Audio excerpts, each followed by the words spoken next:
Baik, bismillahirrahmanirrahim. Assalamualaikum warahmatullahi wabarakatuh. Selamat pagi semuanya. Om Swastiastu, salam nama budaya, salam kebajikan. Saya Rabiah selaku moderator akan membimbing jalannya proses perdebatan pada sesi kali ini. Sebelum itu, yang terhormat Ibu Dr. Tazkiyatun Nafs El-Hawa, MPD selaku juri, dan peserta teman-teman yang saya banggakan. Sebelum memulai perdebatan pada sesi kali ini, saya akan membacakan tata tertib yang harus dilakukan dan dilaksanakan oleh setiap peserta masing-masing tim. Saya harapkan kepada semua peserta agar mendengarkan tata tertib ini dengan seksama. Oke, langsung saja. Yang pertama, setiap tim saya berikan waktu untuk memperkenalkan diri sesuai dengan posisinya masing-masing. Yang kedua, setiap tim atau setiap posisi saya berikan waktu 1 menit untuk menyusun argumentasi terhadap topik yang akan saya bacakan. Yang ketiga, setiap tim saya berikan waktu 2 menit untuk menyampaikan argumentasinya, dimulai dari tim pro dan dilanjutkan oleh tim kontra. Yang keempat, setiap peserta dilarang melakukan serangan secara pribadi terhadap peserta lain selama pertandingan. Selanjutnya, setiap peserta dilarang menggunakan bahasa kasar, tidak senonoh, atau mengandung unsur sara. Setiap peserta dilarang melakukan tindakan yang dapat mengganggu konsentrasi peserta lain selama pertandingan. Selanjutnya, penyampaian argumentasi wajib menggunakan bahasa Indonesia. Pelanggaran terhadap ketentuan di atas akan mengakibatkan pengurangan skor. Dan yang terakhir, tata tertib berlaku dan mengikat kepada seluruh peserta sejak ditetapkan. Baik teman-teman peserta, pada sesi debat pada kali ini, saya berikan waktu untuk memperkenalkan dirinya sesuai dengan posisinya masing-masing dimulai dari tim pro. Waktu dimulai dari Anda berbicara. Baik, terima kasih moderator. Sebelumnya perkenalkan nama saya Tina Bustari selaku dari tim Pro. Terima kasih. Terima kasih. Selanjutnya, saya berikan waktu kepada tim kontra untuk memperkenalkan diri sesuai dengan posisinya. Waktu dimulai dari Anda berbicara. Baik, terima kasih moderator atas waktu yang diberikan. Sebelum kita memasuki mosi debat pada hari ini, izinkan saya untuk memperkenalkan diri. Perkenalkan, nama saya Sidikin. Di sini saya sebagai tim kontra. Terima kasih. Baik, karena kedua tim telah memperkenalkan dirinya masing-masing, saya akan membacakan mosi debat pada kali ini, yaitu tentang pemerintah daerah akan memberikan sanksi kepada mereka yang menolak untuk divaksin. Saya ulangi sekali lagi, pemerintah daerah akan memberikan sanksi kepada mereka yang menolak untuk divaksin. Apakah kedua tim telah jelas?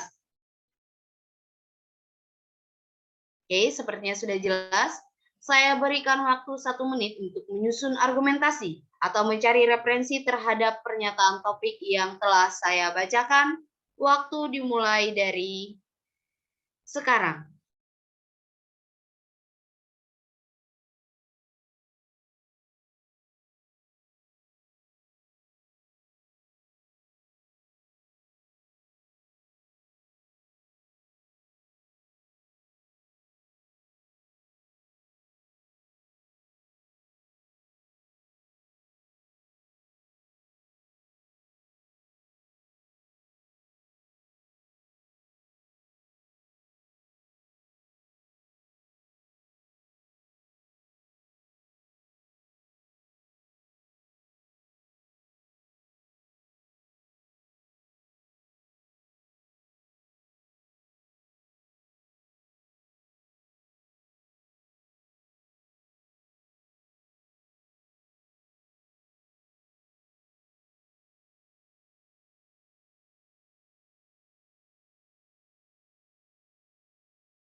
Waktu habis.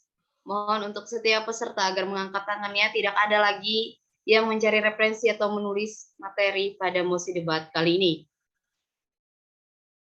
Oke, selanjutnya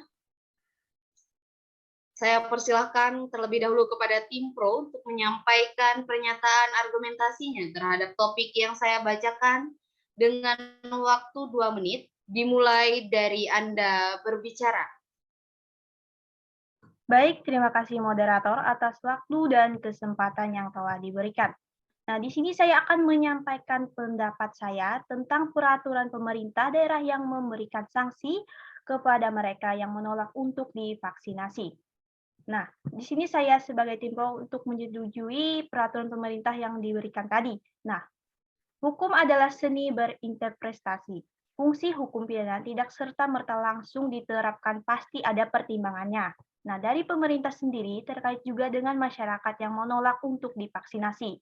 Padahal sudah digratiskan ya. Dan ketika kalau misalnya tidak mau divaksin, harus dinyatakan dulu alasannya mengapa tidak mau untuk divaksinasi. Misalnya saya tidak mau divaksinasi dengan vaksin A, dan kemudian saya maunya dengan vaksin B. Nah, itu tidak menjadi persoalan. Jadi ini bergantung pada seni berinterpretasi. Selain itu, edukasi tentang kesehatan kepada masyarakat juga menjadi hal penting. Apakah jika tidak divaksinasi akan menimbulkan dampak berbahaya bagi orang di sekitarnya? Tentu saja. Nah, menurut saya di Indonesia ini banyak orang-orang cerdas yang tahu bahwa Indonesia merupakan salah satu negara terburuk dengan kasus COVID-19 se-Asia Tenggara. Lalu kenapa tidak mau berkontribusi? Nah, untuk kenyamanan bersama, banyak yang tidak mau melakukan vaksinasi. Padahal pemerintah juga melakukan sosialisasi bahwa vaksin ini aman dan jadi aman ya. Jadi wajar pemerintah memberikan sanksi kepada mereka yang menolak untuk divaksinasi. Nah, sanksi Baik. tersebut sanksi pidana bagi penolak vaksinasi COVID-19 diatur dalam pasal pasal 93 Undang-Undang Dasar Mohon maaf, nomor. waktu habis. Baik, terima kasih.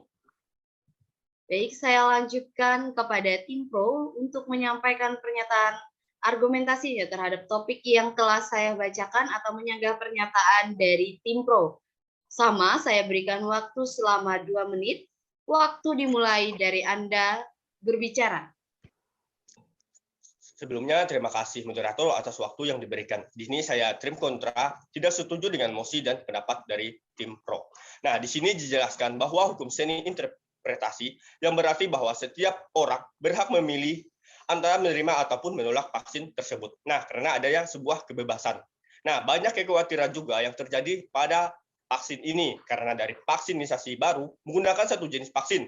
Nah, sedangkan ada 6 jenis vaksin. Nah, lalu kemudian saya yang akan divaksin. Nah, saya akan vaksin dengan jenis apa? Kan saya belum tahu. Nah, maka jangan sampai kalau sanksi yang ada di dalam perda ini dikenakan kepada warga negara ketika menolak divaksin. Nah, warga negara dapat menggunakan haknya dalam pasal 5 Undang-Undang Kesehatan. Misalnya dia menolak untuk divaksin, dan dari segi ini, pemerintah saya rasa tidak memberikan kebebasan terhadap masyarakat. Nah, karena jika tidak divaksin, maka akan menguranginya mobilitas untuk melakukan apapun. Contohnya membuat KTP harus adanya sertifikat vaksin, bukankah itu hal yang tidak wajar untuk diterapkan? Nah, selanjutnya peneliti ICJR, Maidina Rahmawati menjelaskan lebih jauh mengapa sanksi tersebut tidak tepat. Pertama-tama, ia menjelaskan bahwa memberikan vaksinisasi adalah respon nasional terhadap pandemi saat ini. Nah, maka pengaturan sanksi ini jika mau diadakan tak cukup sekadar lewat peraturan daerah saja. Menyerahkan kewenangan pemberian sanksi pada pemerintah daerah justru akan membuat kerancuan, padahal vaksin adalah respon nasional. Terima kasih. Baik, terima kasih kepada kedua tim. Sepertinya sangat memanaskan terhadap pernyataan argumentasinya setiap masing-masing tim. Oke, baiklah, karena waktu sudah berakhir, saya Rabia selaku moderator pada sesi debat kali ini, izin pamit undur diri. Apabila ada kesalahan atau kesilapan, baik yang sengaja ataupun tidak saya sengaja, saya memohon maaf. Wabillahi taufiq wal hidayah, warida walinaya. Wassalamualaikum warahmatullahi wabarakatuh.